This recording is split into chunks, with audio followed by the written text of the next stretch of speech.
had sex with a girl. Of murder. Police interrogations are known to be a drawn-out affair, as some even last days on end. But today I'm going to tell you about the shortest interrogations in history. Whether these quick confessions were a result of the detectives being smart or the suspects being stupid is up to you to decide. The first on this list is Ricky Hathorn, who was brought in for questioning after he was found at the site of the murder of Lara Kuchar and Tommy Skeens. The questioning was supposed to be pretty straightforward, since Lara had clearly been sexually assaulted and Ricky's DNA was found from the scene. However, Ricky didn't even let the detectives introduce themselves before blurting out an unexpected confession. But that's not all. Ricky takes the partial blame but points the finger elsewhere on the count of murder. Yeah, I did. I did.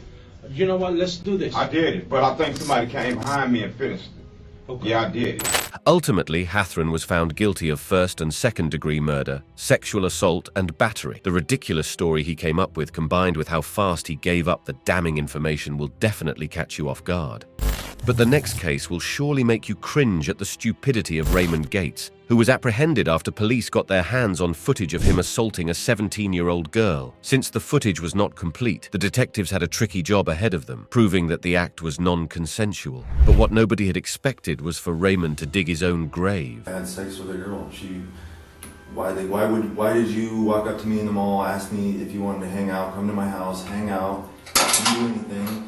They left, they went home, and then I even texted them before, like, hey, I'm probably gonna head out, I'm gonna scoot. This idiot has effectively incriminated himself while trying to defend his actions by demonstrating his distorted understanding of consent and the withdrawal of consent during intercourse. On the basis of this interrogation, which lasted less than 10 minutes, he was sentenced to 9 years in prison. Raymond was still speaking out of self-preservation, as he genuinely wanted to tell the detectives that the accusation was baseless and his actions were completely justifiable. But the upcoming case of Jared Murray is wildly different, who is not interested in defending himself at all. Murray was brought in for interrogation regarding the murder of his friend, Gennaro Sanhez. Jared, who was trying to hitchhike to Canada, was arrested near the crime scene after Sanchez's body was found in a ditch near Asher. Within the first 2 minutes, Jared has immediately confessed his crime and the method. What remains is the motive, and it's nothing like you expect. In summation, that I'm guilty, yes. Of what? Of murder. Okay, and who did you murder? Gennaro. As you must have noticed by now, Jared is coherent and also heads straight to the point. But it's not just the speed of his confession that is disturbing.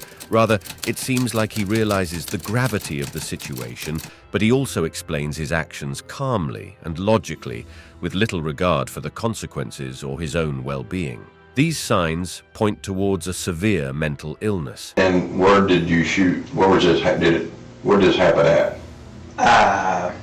Around 5 miles north of Asher, Oklahoma, on our side road. Do you know what that side road's called? No, sir. Do you know what's on the corner of that side road?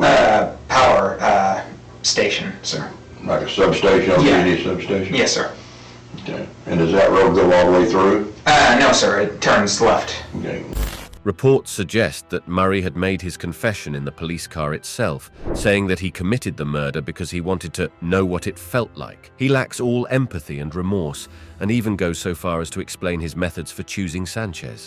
Jared was later diagnosed with schizoaffective disorder, due to which he was experiencing extensive grandiose and delusional beliefs, as reported by the psychologist who evaluated him. He believed that he was required to kill someone as a part of his fate, and to some degree this explains his haunting calmness while confessing a horrific murder of an innocent boy. Because of his diagnosis, Jared was not convicted for first-degree murder by reason of insanity. Instead, he would spend his life in custody at a mental health facility. That's all for this video. What did you think of these rapid-fire confessions? Let us know in the comments.